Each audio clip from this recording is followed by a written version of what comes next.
Services librarian here today. Thanks for stopping by and checking out our poster exhibit.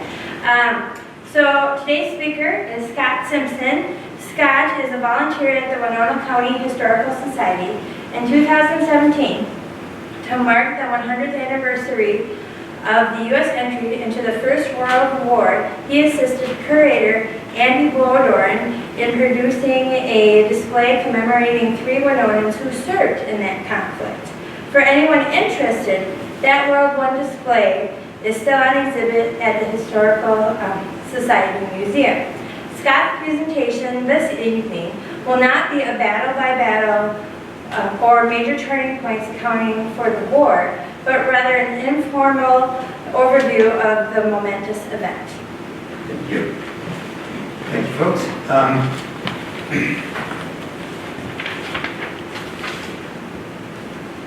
Thank you, Sam, for the invitation, the introduction, and for getting an amazing DVD called They Shall Not Grow Old, in which the BBC took original film footage from the British soldiers on the Western Front.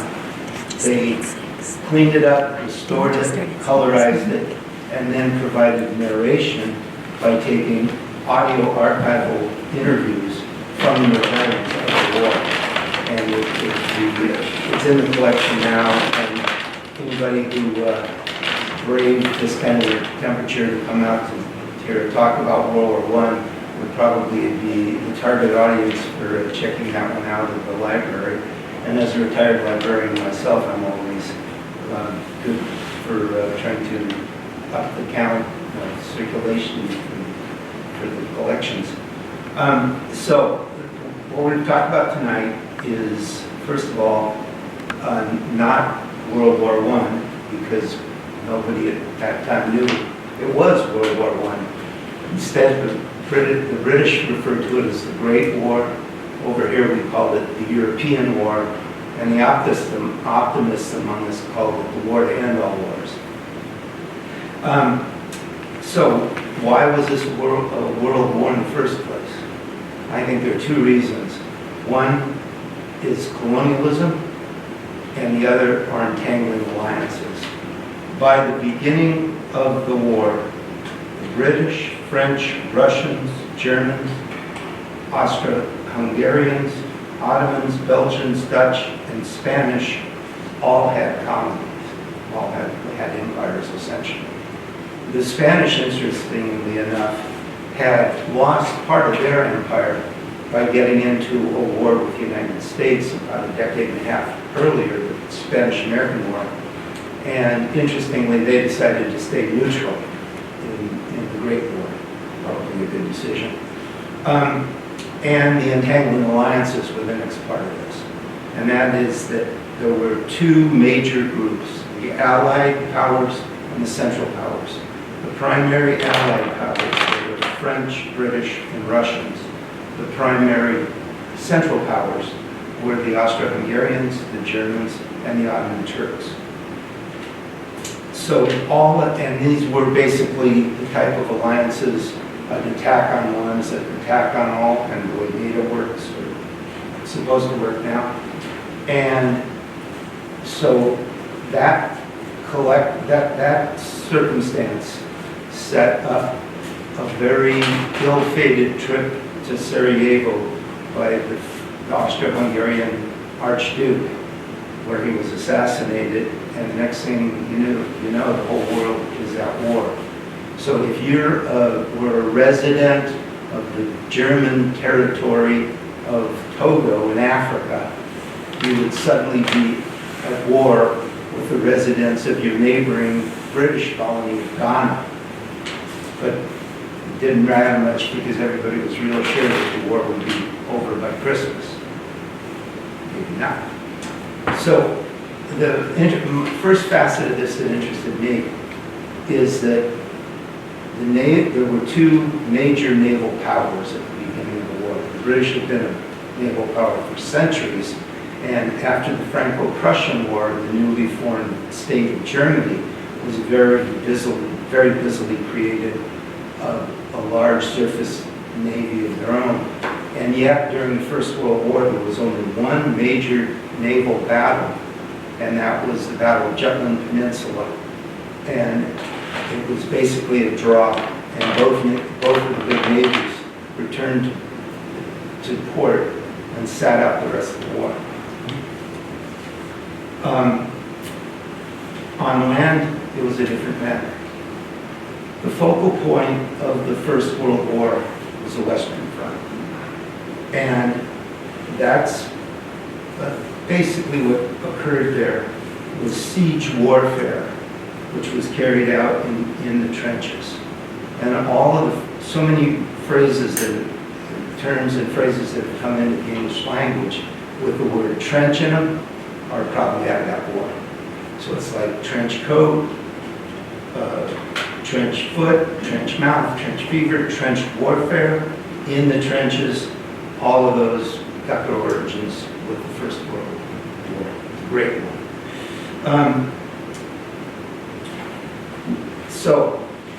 When I thought, before I did the research for my project, I pictured the trenches as just big ditches across the Western Front where you would go be stationed for the duration. But they really weren't that at all. They were much more sophisticated. And well, I've got a chart up here which kind of shows you a little bit of the layout. So what they did was they built these trenches at angles. So they weren't just a straight ditch. They call them traverses. And they would go, so they'd go up a ways, over, back down, over, up. And that had two purposes. One was when a shell hit, if you took a direct artillery shell into that structure, it would limit the range of shrapnel. It would only, if a shell hit here, the shrapnel would not get around those corners very easily. The other reason to build them this way was if you got an attack and the enemy soldiers came in, they couldn't just shoot down a straight line. They'd have to shoot around those corners up and down. So it made it more difficult to take a trench. Now it wasn't just one trench.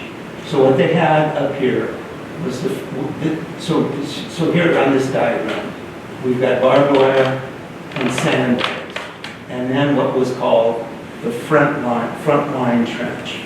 And here again, this is another, front line is another term that's made its way into regular English language or regular English usage today. So this front line trench was then connected by what they call communication trenches back down to this second line, which was known as the support trench. And then again by communication trenches back to at least one and maybe more of what they call reserve trenches. The other thing that I was surprised to learn was that when you got stationed to the front line trenches, you were in the British experience anyway, they were only up there for about 4 days. Now they were 4 pretty tough days, but after that they would rotate them back to the reserve trench, and then gradually you'd move back up the support trench. When you were in the back, you were doing things like cleaning weapons, hauling munitions, hauling supplies, doing stretcher duty, bringing bodies back, or the wounded back. But what you always knew was, in not that much longer of a period of time, you'd be up on the front line again. Over that front line, that barbed wire, was another term that's come into pretty regular English usage, and that is no man's land. Now, back behind the trenches, they had field artillery. Again, it was all sandbagged and protected. But these were guns that could reach over no man's land and hit the enemy. So what was life like in these trenches? Not very good. The most salient feature of all the trenches, whether you were in the front line or the back trenches, was mud. It was constant rain, no place for it to drain. You just lived it. And their feet would always be wet, and that would lead to trench foot. And trench foot was terrible lacerations. The skin was turning black. If you wound up with gangrene, the only solution was amputation. So trench foot was not a pleasant thing to have. In addition, you had several things that were pest threats. First of all was lice. Lice were everywhere. They couldn't get rid of them. They carried a disease called trench fever, which was just pure agony for its duration. Beyond that, they had rats. Lots and lots of rats. And occasionally, they would be bitten by, the living soldiers would be bitten by rats, but more frequently the rats had plenty to dine on from the dead. This is an account. This is an account from a British soldier named Leonard Thompson, who kept a journal talking about how they were dealing with corpses. We set to work to bury people. We pushed them into the sides of trenches, but bits of them kept getting uncovered and sticking out like people in a badly made bed. Hands were the worst. They would escape from the sand, pointing, begging, even waving. There was one which we all shook when we passed, saying, "Good morning." Everybody did it. The bottom of the trench was springy like a mattress because of all the bodies underneath. So trench life was not particularly pleasant as a circumstance to be in. It was made even worse by the rifle fire, snipers, machine gun nests, and of course the artillery shells. What they said, when you got to the trench, any of the trenches, all the lines, front line, support, or reserve, what you'd notice was the stench and the noise. The stench of the rotting bodies and the noise of the shells and the rifles and the machine guns. And beyond that, there was also gas. Gas attacks became a standard weapon of war in the First World War. And as unpleasant as all of this was, these were the good days. The bad days were when the generals and the top officers decided this was a good time to go over the top. There's yet another phrase that we use regularly today. And over the top was gathering and going past the sandbags, past the barbed wire, and out into no man's land to face the enemy, machine guns, rifles, and artillery shells. Wave after wave would die in these attacks, and bodies would be out there rotting. Not everybody was able to withstand this kind of treatment, and they came down with another expression we use regularly. They were shell-shocked. Now we know that as PTSD today, but back then it was called shell shock. getting exposed to that, living in that environment, knowing that you were going to constantly be up on that front line. It's just a whole lot for people to take, and then of course the noise going on around you is very, very unpleasant. So anyhow, this was pretty well established by April of 1917, when another major player comes into the war, and that was the United States. And the United States entered the war largely because of the German decision to declare for unrestricted submarine warfare. And what that meant was that submarines could not only attack military vessels, they could attack any vessel. If you were headed into a British port and you were a cargo ship with no weaponry, you were fair game. And of course, the Lusitania was the famous one in 1915, but that continued, and finally President Wilson, who had, by the way, run for re-election in 1916 on the slogan, "He kept us out of war." Not that long after his second inauguration, decided he could no longer keep us out of war, and the United States became a party to the conflict. So, after about 3.5 years of this, you couldn't probably blame the troops for thinking, probably can't get much worse. But it was about to get worse, very much worse. That's because in early 1918, the Spanish influenza became a worldwide pandemic. The estimates are that 500 million people contracted Spanish influenza. And the Western Front was no exception. So the display that I worked on with Andy at the Historical Society is a profile of 3 Winonas who served in that war. The first was a nurse. Her name was Inger Milan, and she was assigned to a base hospital in Bordeaux from November of 1918, where she served until July of 1919.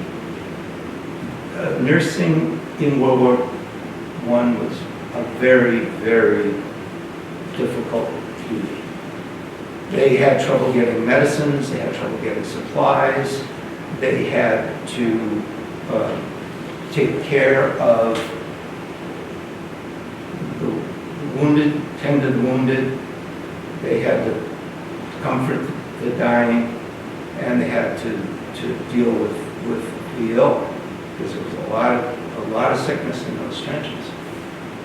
And Inger survived the war, returned, and actually married a fellow veteran who'd been a chaplain in that war, and they wound up moving to northern Iowa, where they lived the rest of their lives. However, 260 nurses, American nurses, did not survive that war, and most of them were victims of the influenza. The soldiers came in, they were sick, they didn't know what was wrong, they had tendon, and of course they were breathing the disease that was so horrible around the world. It's an interesting circumstance because that influenza came in early January and then completely ended by the summer of 1919. So those 18 months, it was just a scourge that came suddenly and then just suddenly went away. But, that's the influenza that could still come back, and we wouldn't probably be that much better able to handle it if it did. So our second person in the display was a guy named Carpenter Buck, and he and his brother enlisted and were assigned as hospital aides with a field artillery unit in the legendary Rainbow Division. And Carpenter was in the Meuse-Argonne offensive, where he was in a mustard gas attack. And mustard gas is actually not a gas at all. It's an oiliness, and it affects you if you breathe it in, you ingest it, or even if it lands on your skin or eyes. And that's what hit Carpenter Buck. And he was hospitalized, and then a few days later, they thought he could return to his unit. And so he was hit with it in September of 1918. By October, they tried to send him back, and didn't work. He was then sent to the hospital, where he stayed from October until February of 1919. He finally came back to Winona, and wound up being a mail carrier, but for the rest of his life he also got disability checks for the effect the mustard gas had had on him. The third person profile was a young, well, they were all young, a young flyer named Earl Medal. And Earl was in what they called at that time the Army Air Service, would later be known as the Army Air Corps, and finally the Air Force. But he was assigned in October of 1917 to an air base in central France. And on June 1st of 1918, he died when his plane crashed in France.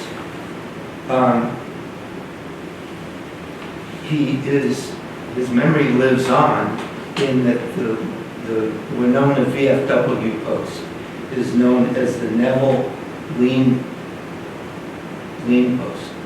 And Neville was Earl Neville, and Lean was thought to be the first Winonan killed in World War II. He was a sailor.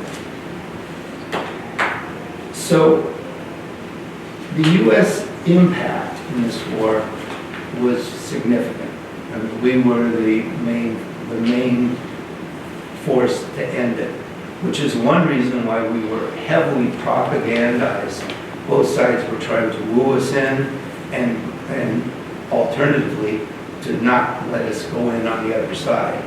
But as I mentioned, the submarine warfare finally made it inevitable that we would be in, and the U.S. involvement finally led to at 11 o'clock, the 11th day, the 11th hour, the 11th month, 1918, the Armistice. And what was noteworthy about the signing of the Armistice was the response from the soldiers.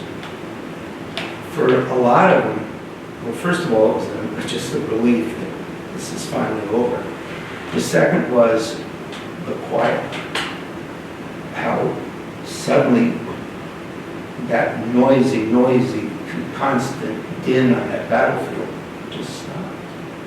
But the other thing about it was their sense of what now? Keep in mind, for a lot of these British troops, the age for the minimum age for induction into the British Army was, without parental consent, was 19. But if you were a 17-year-old and showed up, and especially in that era where it wasn't very common to have, carrying social security numbers, picture IDs, things like that. So you could walk into a recruiter's office at 17 or even 16 and say, I'm 19 years old. And the recruiter isn't going to do a whole lot of trying to check your ID or your real age and say, fine, you're in. So by the time some of those young people had been in the war and got to the Armistice, a fifth to a quarter of their lives, probably, and most likely, the only job they ever had. And that percentage of their life had been in that war. And then all of a sudden, it's over. You know, their employer had been the British military, their job had been being soldiers, and all of a sudden, it's over.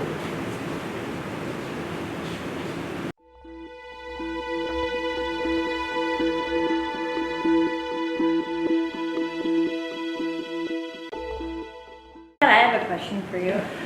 Why do you think U.S. or President Wilson opted not to join the war after the sinking of the Lusitania? For those of you who do not know, it was full of people traveling over to Britain, and there were warnings in the paper not to go, but most of the people didn't read the paper until they got on the ship. And it was almost as devastating, I want to say, as the Titanic.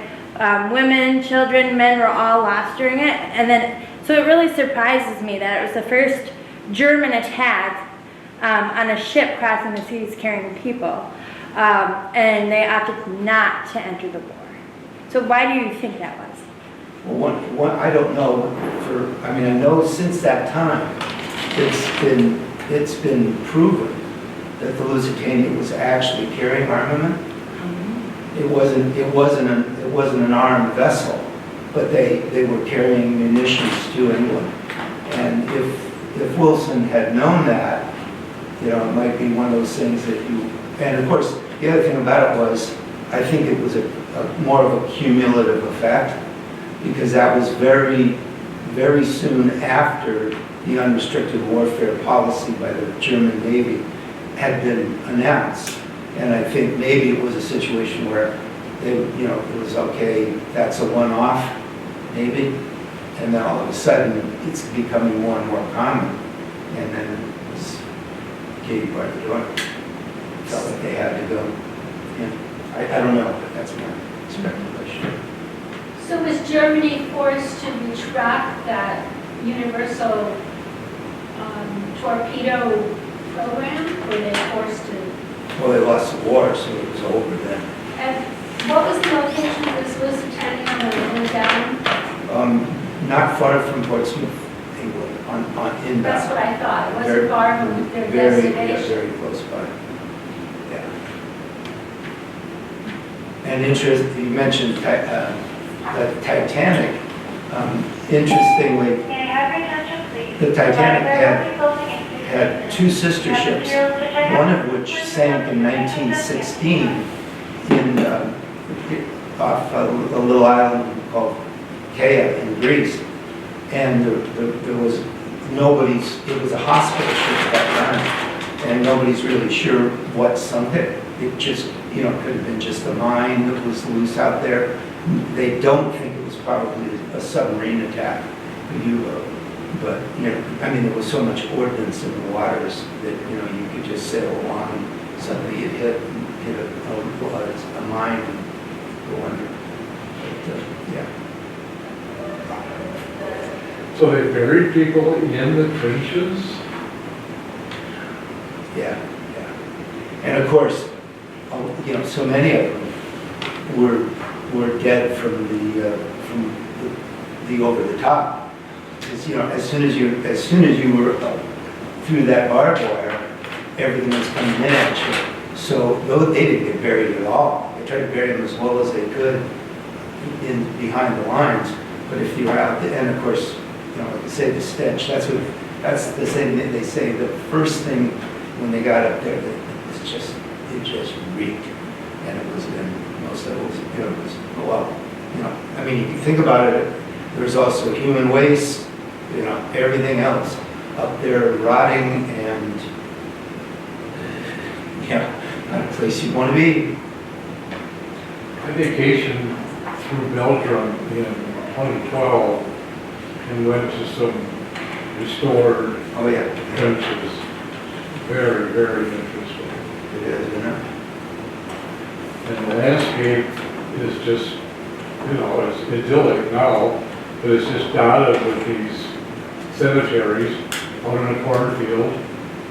And back when I was But when I was in Europe in the 70s, there were still areas where they just said, you know, verboten, you can't go there because of unexploded ordnance. Oh, So those shells just went in, and, you know, and some farmer out with plow, and the next thing you know, you found the shell.